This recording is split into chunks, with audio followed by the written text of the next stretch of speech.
Hello, everyone, and welcome. I'm pleased to be your host for today's webinar. My name is Dana Jaber, and I am a Market Development Manager and part of the Global Customer Support team at Bionano. We are delighted to have you with us for the first session of our Bionano in Motion webinar series. This series will spotlight the latest and most impactful studies using optical genome mapping, or OGM, in hematological diseases and beyond.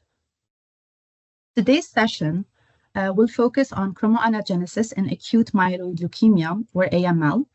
As you probably know, chromoanagenesis is a catastrophic chromosomal phenomenon that has long presented a challenge for detection and interpretation. And we will see today how OGM is opening new doors in this field.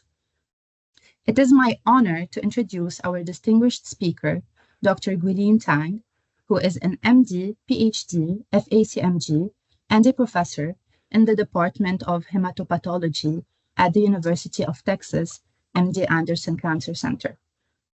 Dr. Tang has an impressive and extensive resume, so I'll highlight just a few of her many achievements. She is the section head of Clinical Cytogenetics at MD Anderson Cancer Center and the medical director of the Cytogenetics Program at their School of Health Professions. Dr. Tang also serves on the CAP and ACMG Cytogenetics Committee and has been a member of the Editorial Board for Modern Pathology. This, in addition to reviewing for over 10 leading journals, including Blood, American Journal of Hematology, American Journal of Surgical Pathology, and the Journal of Molecular Diagnostics. Dr. Tang has published over 280 peer-reviewed studies, with a recent focus on cytogenomic research using optical genome mapping in hematological malignancies, where she and her team have made truly significant contributions. We are excited to hear Dr. Tang's insights into her team's groundbreaking research findings on chromoanagenesis in AML, potential of OGM in detecting related structural variants. Now, please join me in warmly welcoming Dr. Guilin Tang. Dr. Tang, thank you so much for being with us. The floor is yours. Thank you, Dana, for the nice introduction. And it's my great honor to present our recent work about the chromoanagenesis in the AML. I know some of you maybe has more experience in the chromoanagenesis, like Dr. Palastro. Donna told me Dr. Palastro is also joining us in this the meeting. I hope we can have a kind of learn from each other through this the conference. Yes, indeed. Dr. Palastro will be with us on the call. Thank you for the shout out. I wanted to mention that Dr. Palastro is also a strong believer of OGM. As you probably all know, he is an expert on chromoanagenesis, and he's been working with some sites here in France and some sites in Spain and Belgium, and to also better deciphering these complex events like chromoanagenesis. Yeah. Okay. So, you know, for the chromoanagenesis, maybe it's a little bit new to some of you, but for the chromotypesis, I think it's most of us, we know the chromotypesis. So, chromoanagenesis is a genome catastrophe featured by the extensive chromosome rearrangement, often accompanied by the segmental or the clusters of the copy number, the alterations. So they include three subtypes. So the first one is a chromotypesis, and then second one is a chromoanagenesis, and then third one is a chromoplexy. For the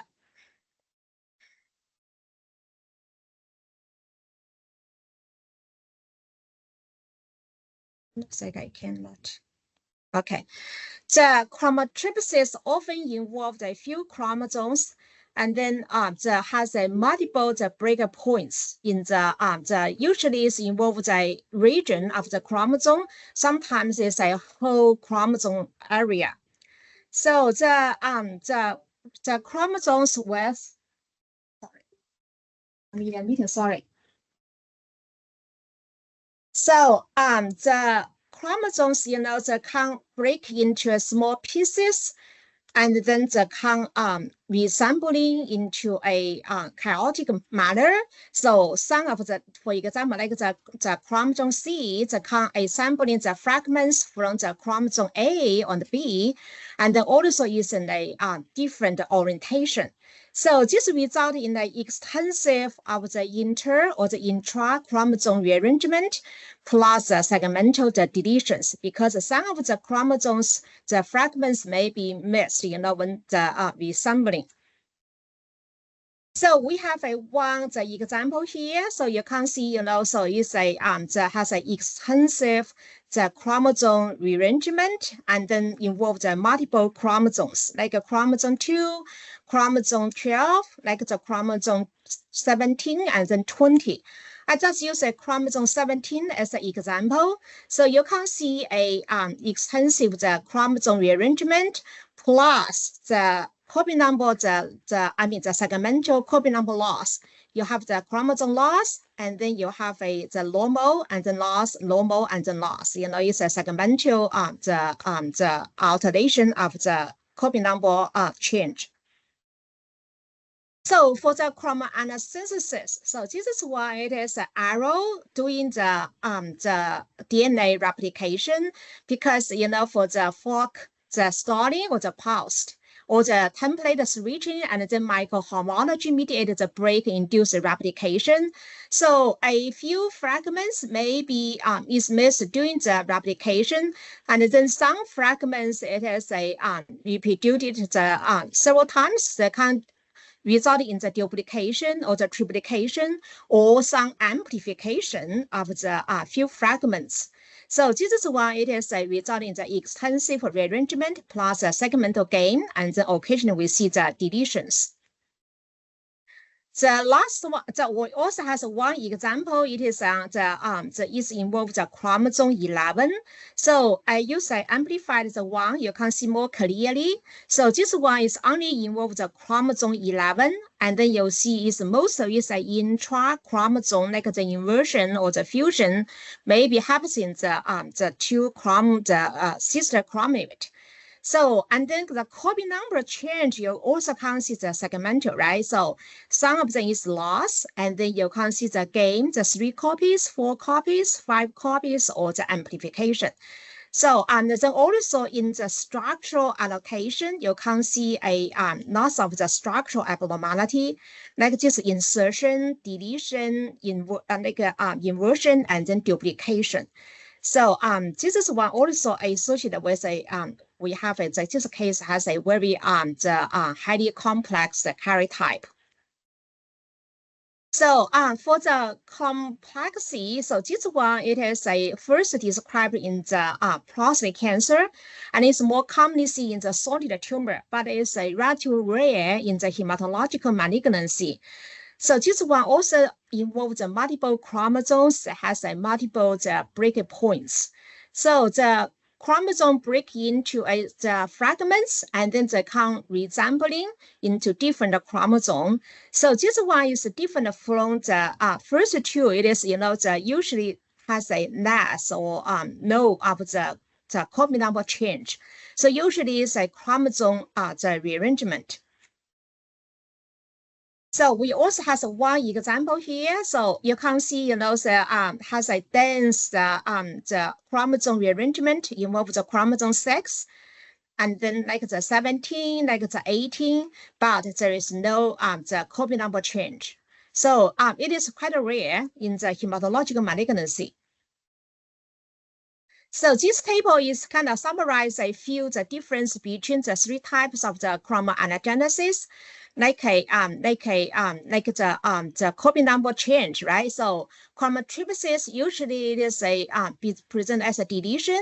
Chromoanagenesis may be more focused, like it's a gain or the amplification, and then chromoplex usually there is no the copy number change. And also, you know, the involve the chromosome numbers and then the break points.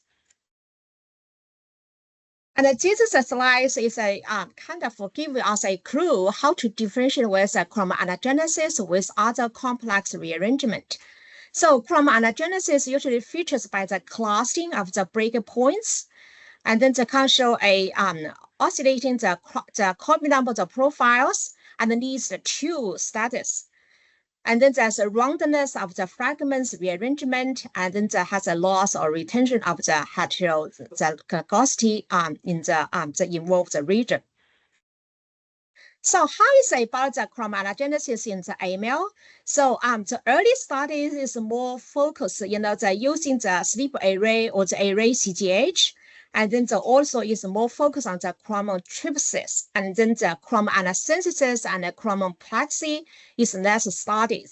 So like I give one example. So this paper is published in the leukemia in the 2018. So they found the chromotypesis in detected in the 6.5% of the AML cases. The cases where the chromotypesis usually is older, had a lower the WBC and often associated with the TP53 alterations. The cases where the chromotypesis also show an inferior the overall survival. So our study, I think, we are using the optical genome mapping, and then as we know, optical genome mapping has a much the advantage, the advantage over the sleep array. So the optical genome mapping can detect the structural abnormality, rearrangement, and then copy number change in the same time. So and then can have give a overall so precise the evaluation about the chromoanagenesis. So we also want to correlate it with chromoanagenesis with a karyotype plexity, and then the monosomy karyotype, the unknown materials like the marker chromosome, ring chromosome, additional material, or insertion of some kind of unknown material, or the gene amplification, and then the clonal heterogeneity, and the TP53 deletions or the mutation, and then other AML class defined cytogenetic abnormalities. And then also is one of them is very important is a response to the chemotherapy and then the outcomes. So we studied about 210 cases with AML. So 292 are newly diagnosed AML, and then 118 is a refractory relapse AML. So there's several terminology or the definition we use in the study. The first one is a chromoanagenesis. So we use the 10 or more the break points. And then there has a +2 or more of these three the findings. The first one is a clusters of the inter or the intra-chromosome rearrangement, and then the oscillating the chromosome the copy number the profiles, and then has an extensive structural aberrations in the structure annotation. So this is we call the cases we call the chromoanagenesis. For the highly complex karyotype, we use 5 or more chromosome abnormalities with at least 1 to be structural abnormality. And for the extensive clonal heterogeneity, we use 5 or more clones or the subclones in one specimen, include the composite karyotype. And the monosomal karyotype, we use the presence 2 or more autosomal monosomies or 1 autosomal monosomy and the structural abnormalities. For the unknown or unidentifiable, the material is includes the mark chromosome, ring chromosome, additional material, or the insertion of the unknown material, usually in the division of the chromosomes. So we found, about 65 or 16% of the cases exhibited of the chromoanagenesis. So this is a 14% in the newly diagnosed AML, and then 19% in the refractory and then relapse AML. So later on, my study is more focused on the newly diagnosed AML. And then the subtype, so even though we're using the OGM, sometimes it may be still difficult to clarify or categorize which is a subtype. But based on the copy number, the profile, and then how many chromosomes involved, we can largely differentiate it into the chromoanagenesis is the most common one, comprising about the more than 50% of the cases. And then next by the chromotripsis, we only see single case with a chromoplexy. And there's about 20 to 25% of the cases is unable to categorize. So this is one case, so it is we call this a chromoanagenesis because we see clearly the first one, it is amplification. So it involves the MEK gene on the chromosome 8. And also it is involves a single the chromosome, it is on the chromosome 8. And you can see the segmental copy number, the alternation, right? It is different from the chromosome 9. So chromosome 9 is the monosomy. It is one the block, right? So this is not like a chromosome 8. It is really the gain loss or the normal, So this is one example. And then I give you another example. This one is a little bit difficult to categorize. So you can see on the chromosome 4, we see a lot of the chromosome, the segmental the loss, right? So we also extensive the intra and the interchromosome rearrangement, and also the structural aberrations. And then we see, on the chromosome 19 and then the 21 is more like the chromosome copy number, the gain or the amplification. So this one could be, that has a two the times of the like a chromoanagenesis occurred. But for us, based on the OGM result, it's difficult to categorize. So we compare the cases with or without the chromoanagenesis, and then found the cases with the chromoanagenesis that tend to be older and has a higher percentage of prior cytotoxic therapy. And then this is a slide, showed us about the copy number, the variance. I think it's very important.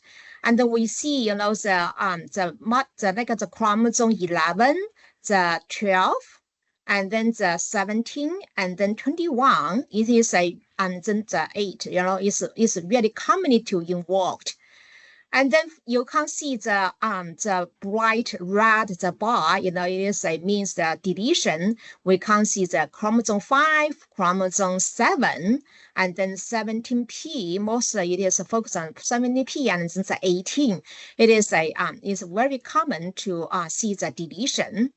And in contrast, for the amplification, we see a very the commonly involving the chromosome 11. So that is a KMT2A.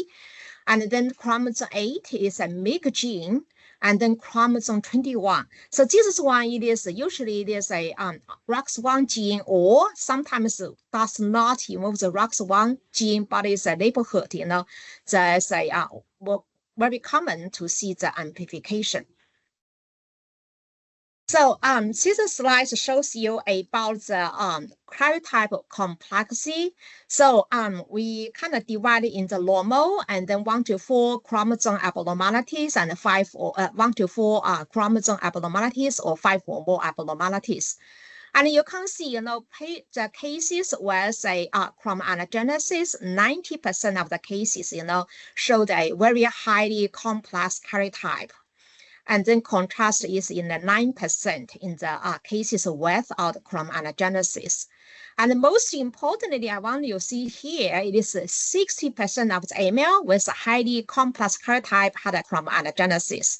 So this is really, it is if you see the cases with a highly complex karyotype, maybe first think about maybe the patient has a chromoanagenesis. So this slide shows you about the monosomal karyotype, clonal heterogeneity, and then the unknown materials. The blue bar is cases with chromoanagenesis, and then the pink bar is cases without the chromoanagenesis. You see these two groups has a huge difference, in these 3 events.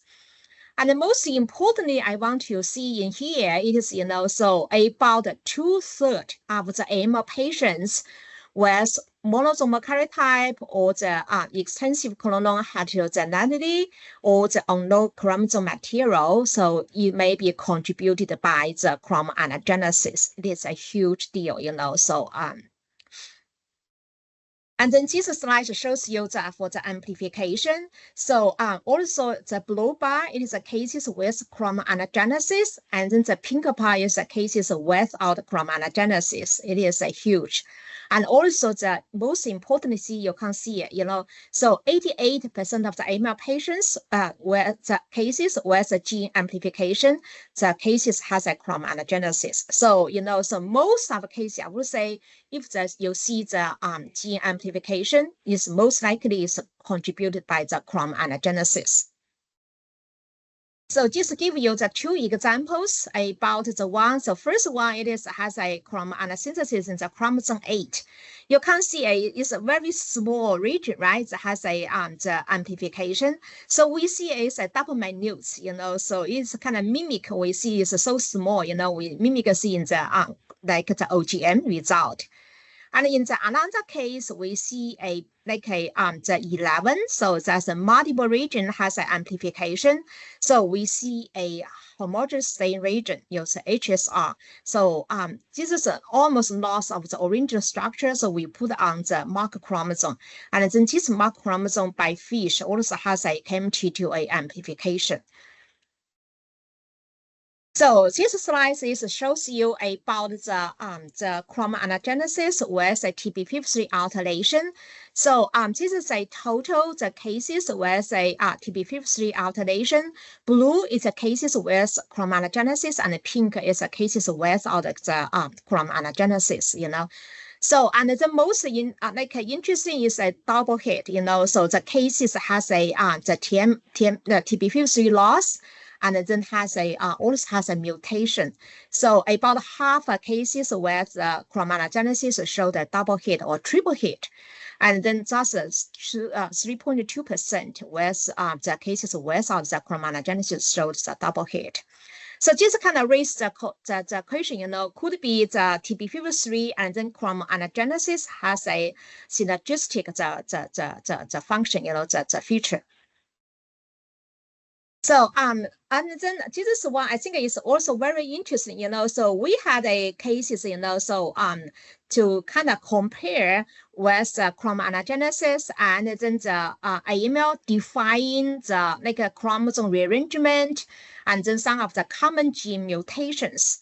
And then you can see, you know, so almost all these kind of recurrent chromosome or the gene the rearrangement, the AML, the defined one, so there's none of the cases show the chromoanagenesis. So we just see 3 cases and then had the MECON rearrangement see in the cases in the chromoanagenesis. And also for the mutation, you know, so there's none of the cases showed the NPM1 and then IDH1, IDH2, or the ASX1 or the WT1. So it is and the FLT3 also is much the less, you know. So it is quite interesting, you know. So usually is more likely is kind of mutually exclusive. So how about the response to the treatment and the outcome? So we have the 42 cases with a newly diagnosed AML and then had a chromoanagenesis. So 5 cases and had an early death and 1 lost the follow-up. So 36 of them received the treatment. So you know, majority of the patient the cases, you know, there is no response or the partial response. So there's only 22% that has a complete the response after the induction, and this patient and then, you know, the 4 of them received the stem cell transplant.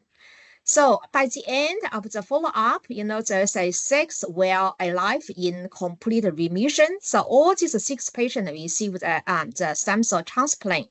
And then there's 25 the cases dead, and then 11 were alive with disease.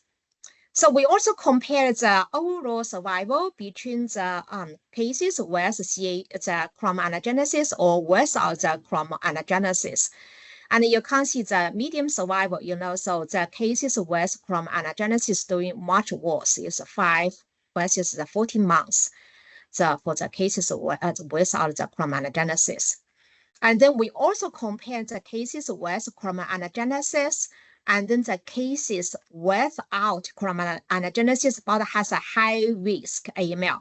So the high risk AML, so we include the highly complex karyotype, monosomal karyotype, and then TP53 alternation. Still, the cases with the CAG with the chromoanagenesis doing worse compared to the cases with other high risk AML. So in conclusion, the chromoanagenesis occurs about 14% of the newly diagnosed AML and 19% of the refractory and relapsed AML. So chromoanagenesis in AML is frequently associated, or I think it's a major cause, with a highly complex karyotype, monosomal karyotype, and then the extensive clonal heterogeneity, and then genomic instability. And then 88%, has a contributed the gene amplification, and also the TP53 alternation and the treatment refractory and then poor survival. So this is this is all the high risk of the cytogenetics features. And then chromoanagenesis and then class-defining cytogenomic alterations in the AML are often mutually exclusive, so except some kind of become rearrangement.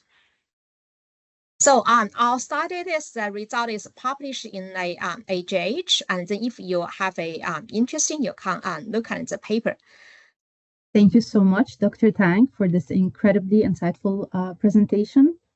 Your team's work is truly advancing our understanding of chromoanagenesis in AML, and it's really exciting to see the promise of OGM in uncovering those structural variants that were either previously undetectable or not well characterized.